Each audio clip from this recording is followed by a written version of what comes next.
ایسا عابد جو بے جان چیزوں میں جان ڈال دیتا تھا۔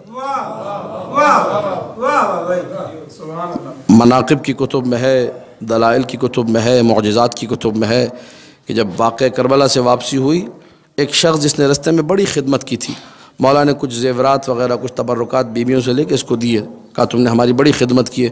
تو کہنے لگا مولا مجھے نہیں چاہیے، میں نے اللہ کی قرب کے لیے خدمت کی ہے، آپ کی محبت میں کی ہے، مجھے پیسہ آل محمد کی خدمت کے بعد انسان انہی سے پیسہ مانگے مناسب نہیں، اچھا نہیں لگتا، اگرچہ آپ محبت میں دے رہے ہیں، میں نے اس کے لیے نہیں کیا تھا۔ تو مولا نے اسے زمین پہ پڑا ہوا ایک کالا چکنا پتھر اٹھا کر دیا، اس پہ اپنی مہر لگائی، کہا کبھی بھی تجھے کچھ مانگنا ہو تو اس پتھر سے مانگنا۔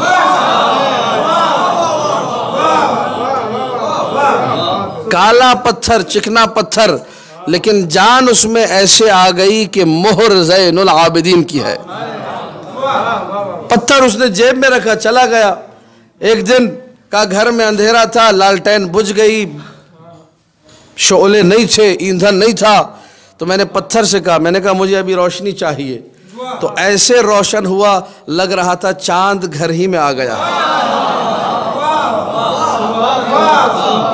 عابد، ایسا عابد جو بے جان پتھر میں بھی،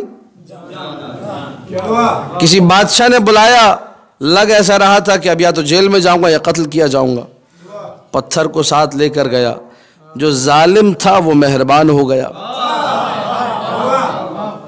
اس کی روش ہی تبدیل ہو گئی۔ کبھی پیسوں کی ضرورت پڑی، درہم و دینار مانگے تو اسی پتھر سے نکل کر سامنے آ گئے۔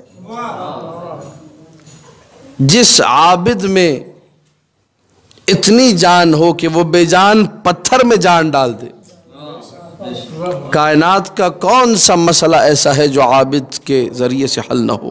سلام اللہ علیہ۔ میں اور آپ توسل کریں کبھی امام زین العابدین سلام اللہ علیہ سے، مولا آپ ہماری مشکلات کو حل کیجئے، مولا آپ ہماری مدد کیجئے۔